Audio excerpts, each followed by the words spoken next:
Peace.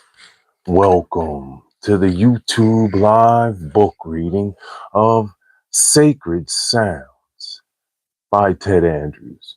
Discover the magical power of singing, speaking, and storytelling. Magic and healing through words and music. Divine Rising. Happy Love Day.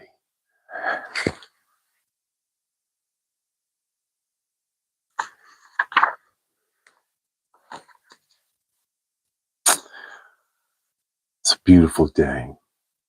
Beautiful day to send love vibrations out to our friends and family, anyone close to us.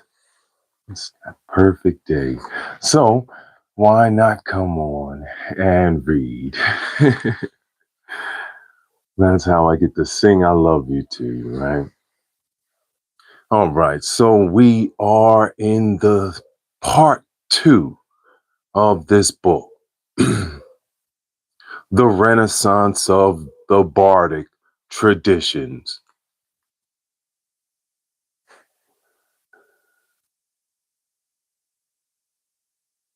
Whenever misfortune threatened the village, the rabbi would retreat to a special place in the forest, light a sacred fire, and say a special prayer.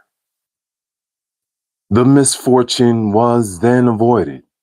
As time passed, this task fell to another rabbi who knew the special place in the forest and the special prayer, but he did not know how to light the sacred fire.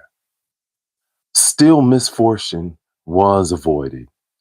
Finally, the task fell to yet another rabbi over the years who knew neither the place in the forest, how to light the sacred fire, or even the special prayer. All he could do was tell the story to others, but that was sufficient. A variation of an old Hasidic tale. So now we begin. Here we go. Chapter 5 of Sacred Sounds. Peace, everyone. Highest heart love. Page 115.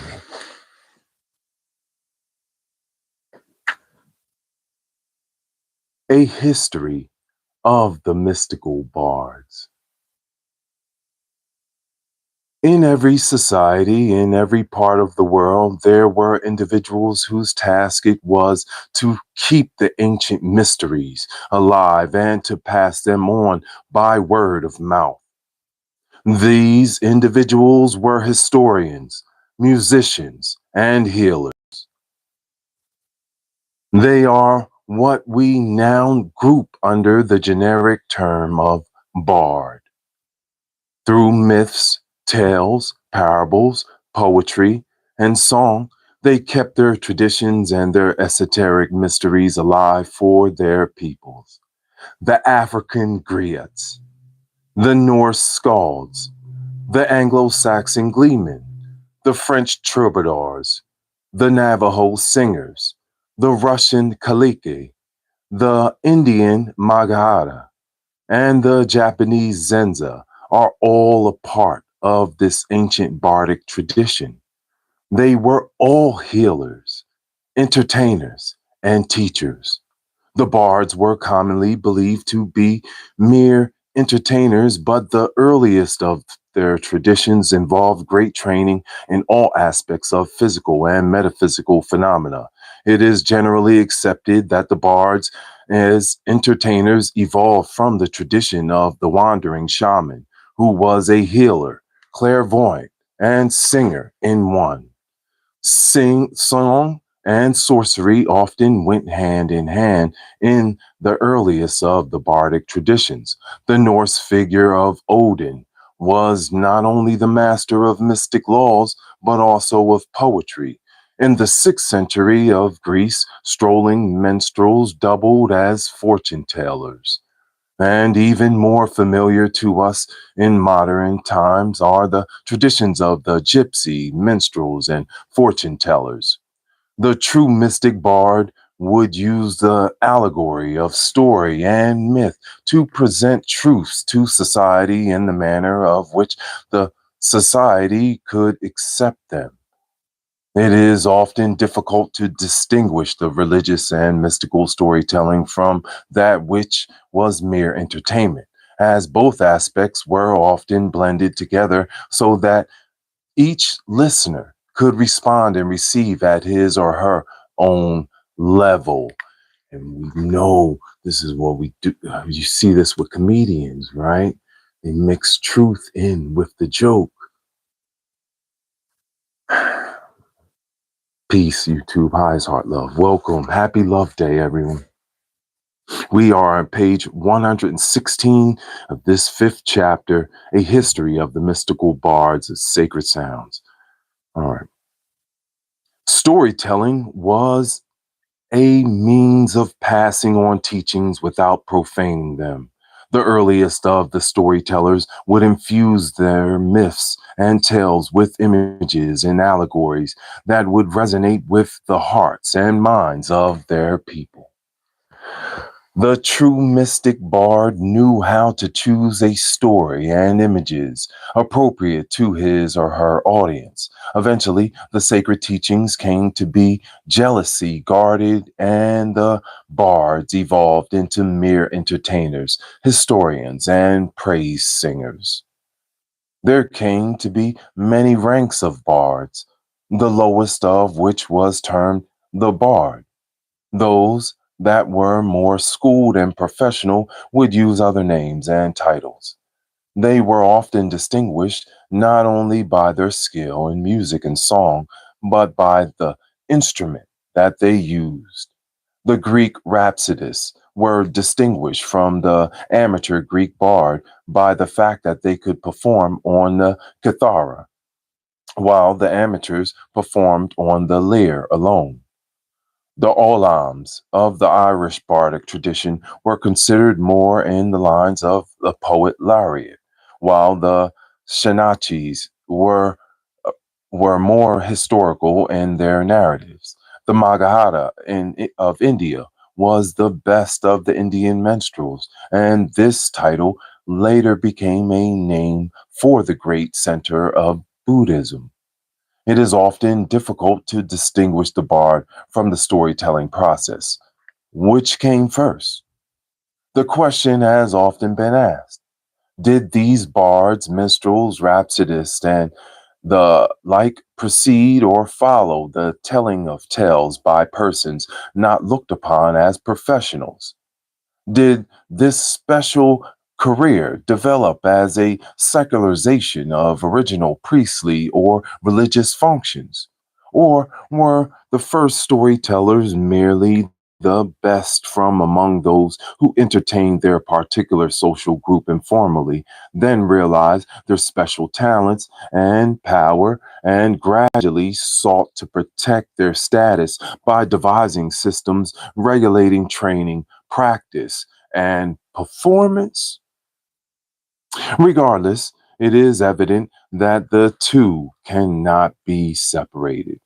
We cannot examine the Bardic tradition without myths in the esoteric traditions, also examining the important role of storytelling and myths in the esoteric traditions. Myths and tales are of great importance in many societies, especially to the development of the people within these societies.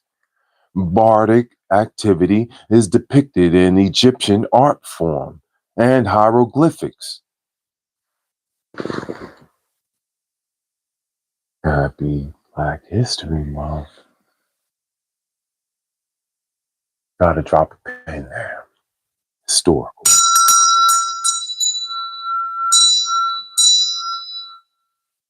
Always honor ancestors. Read that again for that pin. Whew, that is so great.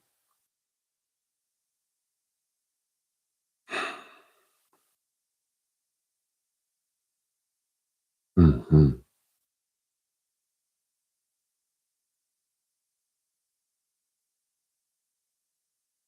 Bardic activity is depicted in Egyptian art and hieroglyphics. Biblical scripture is filled with folklore about individuals teaching through tales. Sanskrit literature contains passages that reflect storytelling for both religious and secular purposes. There are references in the Upanishads and Vedic literature. The Buddhist Tipitaka, its sacred scripture, contains tales of many types. Taoism used stories to spread and reinforce its beliefs. The writings of Changzi includes parables and short stories of Confucius, Laozi, and other heroes. In the Hindu religion, the Brahmas contain myths and stories to explain the Vedas. The ancient Hasidic Judaic tradition considered storytelling as the best way to introduce religious beliefs and their practice. They often use classic fables or popular anecdotes and then attached a moral. There are many historical references to the bardic process of storytelling. Legends of Cassiopeia date to 3500 BCE. The Chinese tales of the Pleiades date to around the year 2000 BCE. Homer wrote the Iliad and the Odyssey between 950 and 850 BCE. The Elder Edda of Teutonic tradition dates to only 800 years old. An old Finnish tale composed over 3,000 years ago. The Kalevala, the Kalevala, includes a description of the Finnish saga man. And now we'll read this part, all right? We're at page 118 of Sacred Sounds for all those reading along and in the playlist. Happy Love Day to you all. Yes, representing peace. Hey, YouTube, what's going on? I'm Master Fitness Trainer Uriel Neville Riley. Welcome to the Live from the Light book reading. All right, where we complete books on this peaceful part of YouTube, reading them together. I put them in the playlist. Then you can just tap on the playlist of the book and it'll read the entire book for you. So thank you so much to all the book lovers community. Highest heart love. This is a Finnish tale from the Saga Man. Here we go. It's a poem. I am wanting, I am thinking to arise and go forth singing. Sing my songs and say my sayings, hymns ancestral harmonizing, lore of kindred lyricking. In my mouth the words are melting, utterances overflowing, to my tongue are hurrying, so that we may sing good songs, voice the best of all our legends, for the hearing of our loved ones, those who want to hear them from us, magic verses we have gathered, kindled by the inspiration. Magic never failed the Sampo. Loe never lacked for spells. There are other words of magic, incantations I have learned, plucked in passing from the wayside. Then the frost was singing verses. Many a rhyme the rain recited, other poems the wind delivered. On the sea waves songs came drifting. Magic charms the birds have added, and the treetops incantations.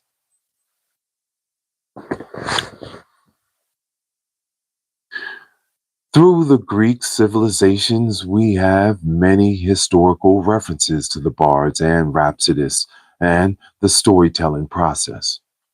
Homer in the Odyssey, Plato's Republic, Ovid in Metamorphoses, Aristotle in Politics, along with the entire work of rhetoric, Cicero in De Oratora.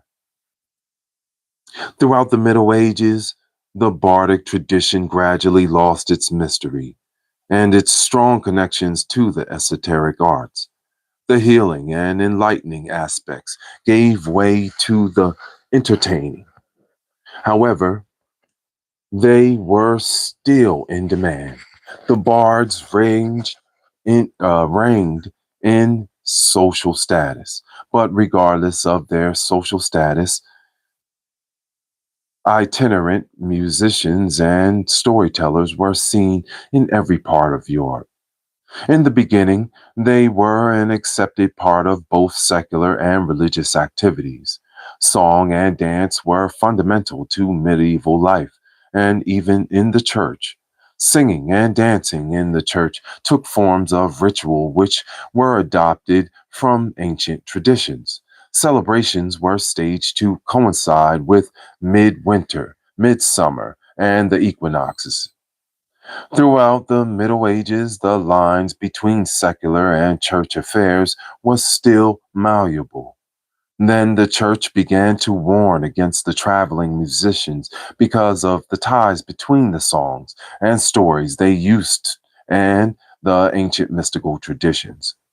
The Council of Tours in 813 warned priests to avoid immodesties of dishonest actors and their obscene amusements. The bishops of Orleans soon after banned singing of rustic poems and indecent performances by female dancers. The Council of Avignon declared in 1209, "We have decreed that at the vigils of the saints held on the eve of major religious festivals, there should not be in the churches any of the theatrical dancing. These immodest rejoicings, these meetings of singers with their worldly songs, which incite the souls of those who hear them to sin." Mm, mm, mm. Page 120 at the top of Sacred Sounds. We're in the 5th chapter. Thank you for being here. The troubadours of France were preeminent among the singer poets of medieval Europe. They were comprised of men and women, and through their poetry they sought to elevate the lady, and thus the ancient concept of Sophia, of medieval Gnosticism, the divine feminine wisdom. But by the 1300s, the activities and acceptance of troubadours, minstrels, and bards had faded tremendously. The bardic tradition, although faded, is not lost. The stories and myths still live, and the great archetypal energies and esoteric teachings can still be extracted from them. In the Western world, we have lost touch with our myths, and so we must learn to reconnect.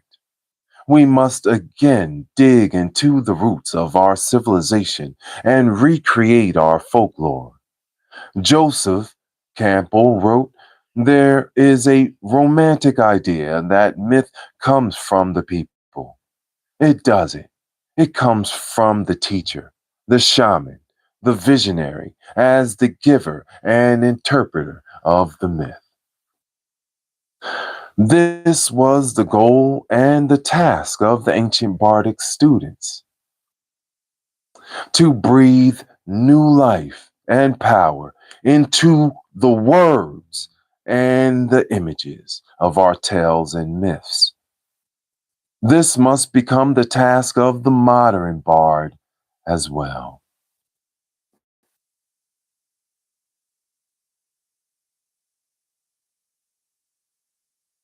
A great poem, another writing, and then we'll close off this reading and pause.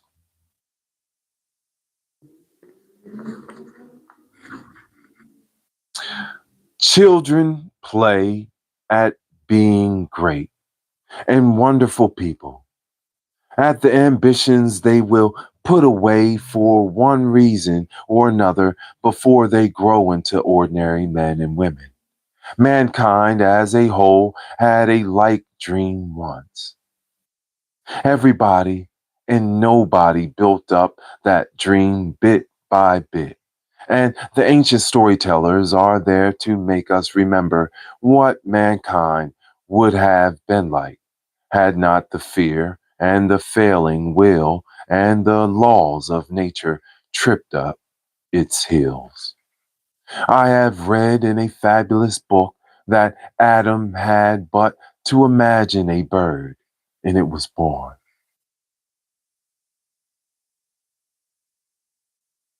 Ooh, this is heavy. I have to read this part again. Thank you for being here.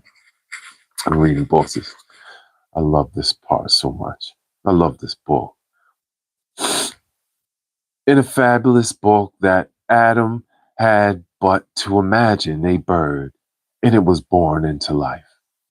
And that he created all things out of himself by nothing more than an unflagellating fancy, and heroes who can make a ship out of a shaving had but little less of the divine prerogatives. William Butler Yeats, in his preface to Lady Gregory's Gods and Fighting Men, and we'll pause right here.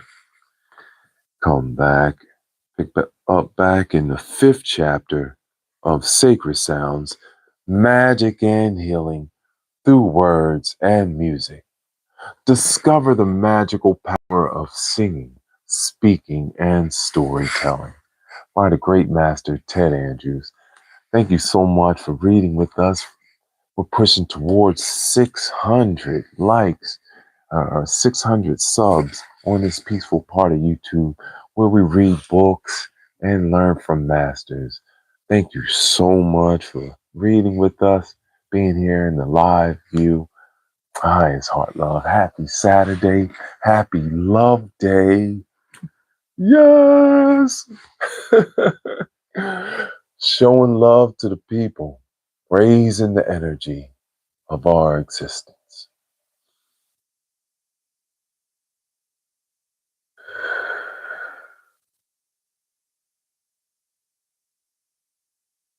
So grateful and thankful for all I have now and all that is coming to me. Thank you for reading books with us. Yes. Peace, peace. We're shaking it up on YouTube, reading books, live from the light. Yeah, that's how we do it. All love. I see you. Thank you so much. Let's have a glass of love water. Honor to all our friends and family, all the solar returns. Yes, we love you. We love you. We love you. I love you.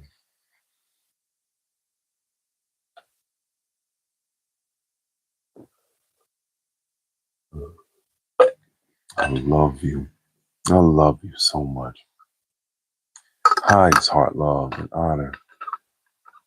Love to our friends and family. Time to go outside. Yes. And enjoy the world. See something beautiful. Remember, look up. Might just see a bird fly past. And all you see is just shoo, shoo, shoo, beautiful feather just fall into your hand and just look at it and make a wish.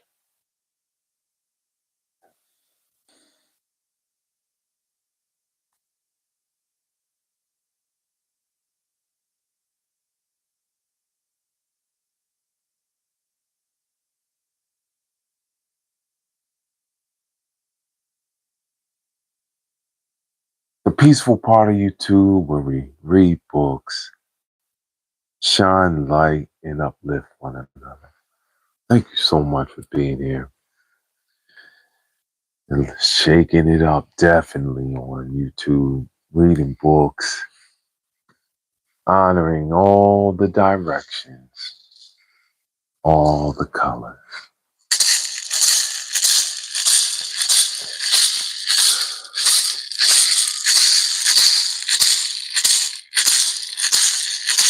Hey ya, hey ya, hey ya, hey ya, hey ya, hey ya, hey ya, hey ya, hey ya, hey ya, hey ya, hey ya, hey ya, hey ya. Yes, shaking it up. Much love. Got some kababa jasper, algae, billions of years crystallization, and unikite.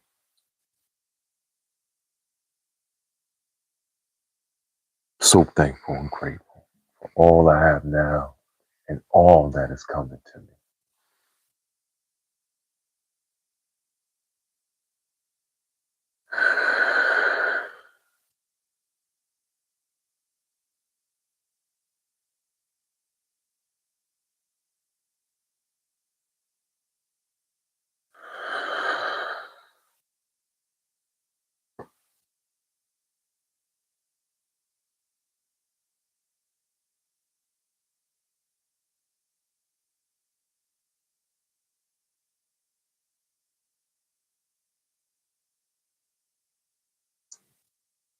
I love you.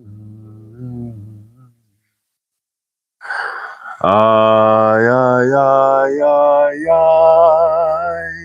love, love, love, love you. You know, I love myself. High is heart love. Love to all my friends and family. I love you so much. So thankful and grateful. Isis, happy love day. High is heart love. Have a wonderful day. Wishing the best for us. Peace, peace.